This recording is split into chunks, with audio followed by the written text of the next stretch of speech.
কিন্তু তারপরে এখানে মসজিদে বলেন, মাদ্রাসাতে বলেন, ঘুষখোরকে, সুদখোরকে তেল মারতে মারতে, হ্যাঁ অবশ্যই অবশ্যই তেল মারা হয়। কত শত দায়িত্বপ্রাপ্ত ব্যক্তিরা এরকম সুদখোরকে, ঘুষখোরকে, দুর্নীতিবাজ, চাঁদাবাজ, লম্পট, খারাপ ব্যক্তিদেরকে তেল মারে, অবশ্যই মারে, অনেক মারে। এটার কোনো হিসাব করে আপনি কোনো কুল পাবেন না। আসসালামু আলাইকুম রহমতুল্লাহ। ভারাক্রান্ত হৃদয়ে কয়েকটা কথা না বললেই নয়। উসমান হাদি তিনি তো চলে গেলেন, আল্লাহ তাআলা ওনাকে কবুল করেছেন। তিনি ইনসাফের কথা বলতে বলতে, সত্য বলতে বলতে তিনি আল্লাহ তাআলার মেহমান হয়ে গেলেন, তিনি শহীদ হয়ে গেলেন। এই উসমান হাদিদের কেন মরতে হয়, কেন শহীদ হতে হয়? আমাদের সমাজে ইনসাফ নাই, আমাদের সমাজে কোনো ন্যায় বিচার নাই, আমাদের সমাজে ভালো বলতে কিছু নাই। কিন্তু আমাদের সমাজে ভালো লেবাসদারি, ভালো মানুষ বলে যারা দাবি করে ওই রকম ব্যক্তিদের কিন্তু অভাব নেই। এই বিষয়টা কিন্তু সত্য, এটা মানতে হবে। প্রত্যেকটা মানুষ তার জায়গাতে ভালো ওই রকম দাবি করে, প্রত্যেকটা ব্যক্তি। আপনি যদি একজন সুদখোর, একজন ঘুষখোর, একজন আরো পাপাচার, যে যে বড় বড় পাপের সাথে জড়িত, তাকেও যদি জিজ্ঞাসা করেন, জিজ্ঞাসা করতে হবে না, ওই ব্যক্তিও সে ভালো ব্যক্তি বলেই সে দাবি করবে। কিন্তু আদত আমাদের সমাজে ইনসাফ নাই, আমাদের সমাজে কোনো ন্যায় বিচার নাই। এই কারণেই এই হাদিদের মতো সূর্য সন্তান অল্প বয়সেই যারা শহীদ হয়ে যান ইনসাফের কথা বলতে বলতে। তো আল্লাহ তাআলা হাদি ভাইকে জান্নাতবাসী করুক, তার ভুল ত্রুটি আল্লাহ তাআলা ক্ষমা করুক এবং তাকে জান্নাতের উচ্চ মাকাম দান করুক। সকলে আমরা দোয়া করি। তো আজকে আমরা আলোচনা করব এই যে হাদি, শরীফ ওসমান হাদি, তিনি মারা গেলেন। তিনি অনেক সাক্ষাৎকারে অনেক সুন্দর সুন্দর কথা তিনি বলেছেন, যে আমি যেন ইনসাফের কথা বলতে বলতে হাসি মুখে যেন মারা যায়, এইটা ছিল তার চাওয়া। আল্লাহ তাআলা তাকে কবুল করেছেন। আমাদের সমাজে অনেক ব্যক্তি ইসলামকে ধারণ করে, ইসলামের কথা বলে, দিনকে দিন, রাতকে রাত, 24 ঘন্টা ইসলামের কথা বলা হয়। কিন্তু তারপরেও আমাদের সমাজের প্রত্যেকটা স্তরে স্তরে, প্রত্যেকটা জায়গাতে বেইনসাফি, প্রত্যেকটা জায়গাতে। কেন এই বেইনসাফি? কেন আমাদের প্রত্যেকটা সমাজের প্রত্যেকটা পরতে পরতে, প্রত্যেকটা জায়গাতে বেইনসাফি কেন? ভালো মানুষ তো, দাবিকারী ব্যক্তির তো অভাব নেই, অনেক ব্যক্তি যারা নিজেদেরকে ভালো বলে দাবি করে, কিন্তু তারপরেও আমাদের সমাজে ইনসাফ নাই কেন? একজন অপরজনের সম্পত্তি, একজন অপরজনের জিনিসপত্র, একজন অন্যজনের সাথে দুনিয়াবি বিষয় নিয়ে একজন অন্যজনের জিনিস মেরে খাওয়া, এই সকল বিষয়ের তো অভাব নেই আমাদের সমাজে। কেন? সকলেই যদি আমরা ভালো মানুষ হই, যদি দাবি করি যে আমি ভালো আপনি ভালো, তাহলে এই জিনিসগুলো হয় কেন? চাঁদাবাজি, দুর্নীতি, ঘুষের কথা কি বলবো? কোনো কাজ ঘুষ ব্যতীত হয় না। যে ব্যক্তি ঘুষ খায় সে কি ভালো মানুষ? যে ব্যক্তি সুদ খায় সেই ব্যক্তি কি ভালো মানুষ? যে ব্যক্তি অন্যের মাল, অন্যের সম্পদ আত্মসাৎ করে, যে ব্যক্তি এতিমের সম্পদ খায় সে কি ভালো মানুষ? এটা যদি যে কোনো পর্যায়ের ব্যক্তি হোক, এটা যদি একজন আলেম হয়, একজন হাফেজ হয়, একজন মুফতি হয়, একজন সমাজের ভদ্র মানুষ হয়, একজন স্কুলের শিক্ষক হয়, কলেজের শিক্ষক হয়, যে কোনো ব্যক্তি হোক না কেন, যদি এই কাজগুলো করে তাহলে সে কি আসলেই ভালো মানুষ? না, সে আসলেই ভালো মানুষ না। ভালো মানুষ হওয়া অনেক কঠিন বিষয়, অনেক কঠিন বিষয় ভালো মানুষ হওয়া। ভালো মানুষ তারা, এটার প্রমাণ আছে।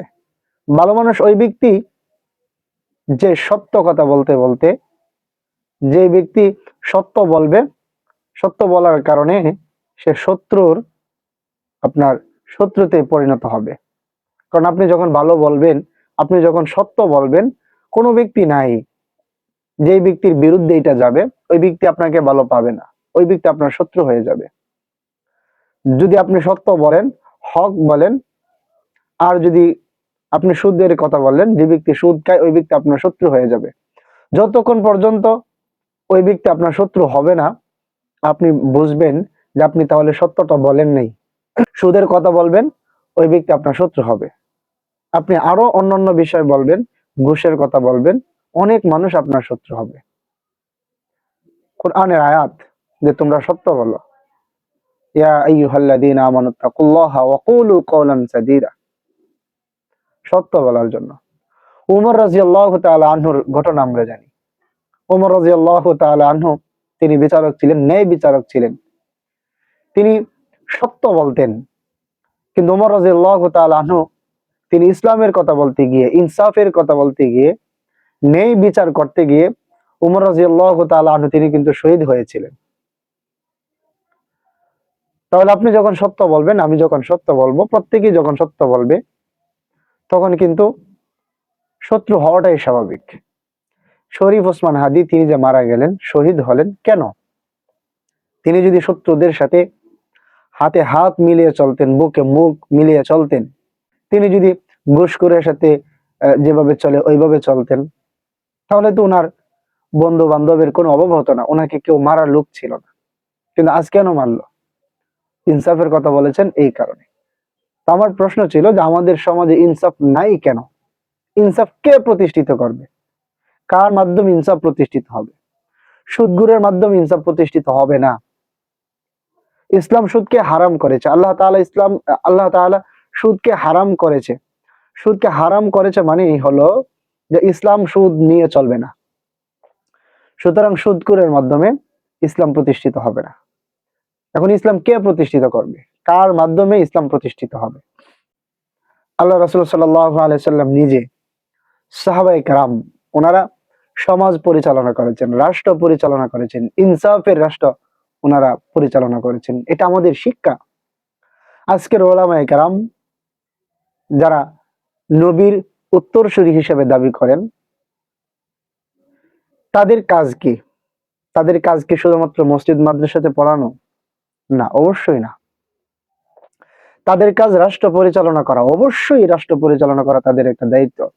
কারণ আল্লাহ রাসূল সাল্লাল্লাহু আলাইহি ওয়াসাল্লাম শুধুমাত্র মসজিদের ইমাম ছিলেন না, তিনি একজন সফল রাষ্ট্রনায়ক ছিলেন। ইনসাফের রাষ্ট্র তিনি কায়েম করেছিলেন। আল্লাহ রাসূলের পরবর্তীতে সাহাবায়ে কেরাম, ওমর রাদিয়াল্লাহু তাআলা আনহু, আবু বকর রাদিয়াল্লাহু তাআলা আনহু, উসমান রাদিয়াল্লাহু তাআলা আনহু, আলী রাদিয়াল্লাহু তাআলা আনহু, উনারা রাষ্ট্র পরিচালনা করেছেন, সমাজ পরিচালনা করেছেন। ওই আলেম ব্যক্তিরা, তারা যদি এই সমাজগুলো পরিচালনা না করে, সমাজের দায়িত্বে যদি না আসে, রাষ্ট্রের দায়িত্বে যদি না আসে, তাহলে ইনসাফ প্রতিষ্ঠিত হবে কিভাবে? সুদখোর কোনো ব্যক্তি, ঘুষখোর কোনো ব্যক্তি, চাঁদাবাজ, দুর্নীতিবাজ কোনো ব্যক্তি, সে কি ইসলামের কোনো একটা হুকুম সে কি কায়েম করবে, সে কি বাস্তবায়ন করবে, নাকি আপনাকে আমাকে বাস্তবায়ন করতে দিবে? দিবে না। সুতরাং রাষ্ট্র পরিচালনা করা আল্লাহ রাসূল সাল্লাল্লাহু আলাইহি ওয়াসাল্লামের সুন্নাত, এটা আলেমদেরকে বুঝতে হবে। আল্লাহ রাসূল শুধুমাত্র মাদ্রাসাতে পড়ান নাই, তিনি অনেক কাজ করেছেন। তা আমরা আজকে শুধুমাত্র মসজিদ মাদ্রাসাতেই থাকতে চাই, বের হয়ে সমাজে যাইতে চাই না।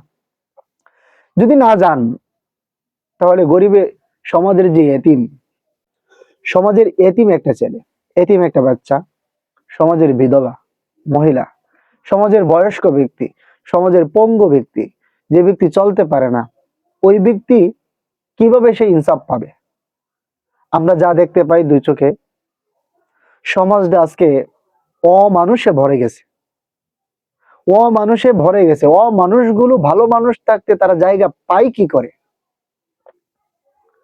তারা জায়গা পায় কি করে সমাজ পরিচালনা করা, এতিমের মাল এতিমকে দেওয়া, বিধবার মাল বিধবাকে দেওয়া, বয়স্ক ব্যক্তির মাল বয়স্ককে পাইয়ে দেওয়া, যে ব্যক্তি অসহায়, চলতে পারে না, পঙ্গু, যে ব্যক্তির চোখ নাই, হাত নাই, পা নাই, যে ব্যক্তি অসুস্থ, তার মালটা তাকে পাইয়ে দেওয়া কি একজন সুদখোরের দায়িত্ব?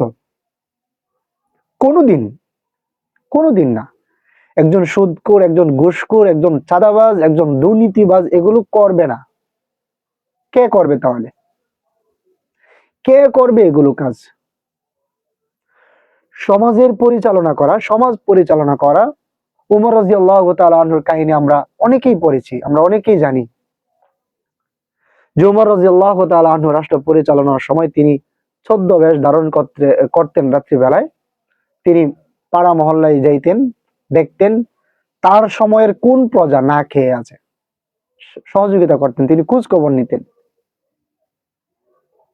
তো এটা আমাদের জন্য শিক্ষা। এখন আমরা কি করি?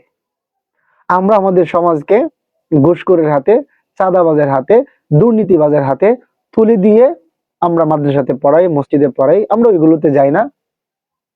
হ্যাঁ, পড়াই ভালো কথা, কিন্তু তারপরে এখানে মসজিদে বলেন, মাদ্রাসাতে বলেন, ঘুষখোরকে, সুদখোরকে তেল মারতে মারতে, হ্যাঁ অবশ্যই অবশ্যই তেল মারা হয়।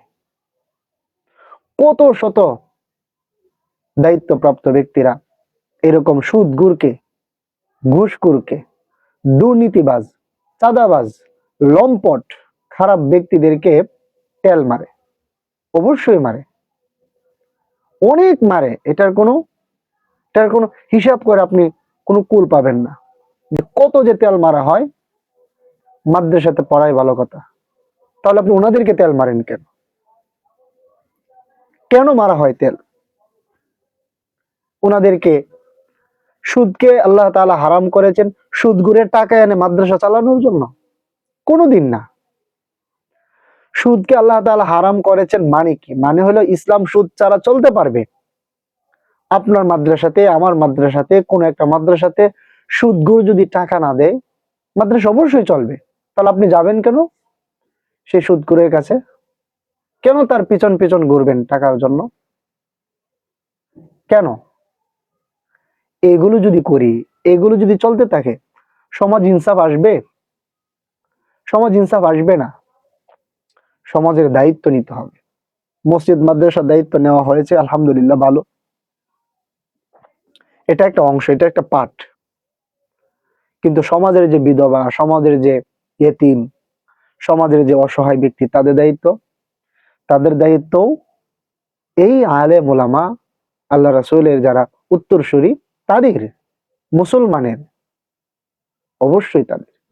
এগুলো আমাদেরকে অবশ্যই জানতে হবে, এগুলো অবশ্যই আমাদেরকে আমল করতে হবে। আর না হয় এই শরীফ ওসমান হাদির মতো ইনসাফের কথা বলতে বলতে বলতে বলতে এরকম শত্রুর সম্মুখীন হয়ে আরো কত শত ওসমান হাদি মারা যাবে। আল্লাহ তাআলা আমাদের সকলকে সঠিক বুঝ দান করুক, আমরা যেন বুঝতে পারি বিষয়টা। আল্লাহ তাআলা আমল করার তৌফিক দান করুক।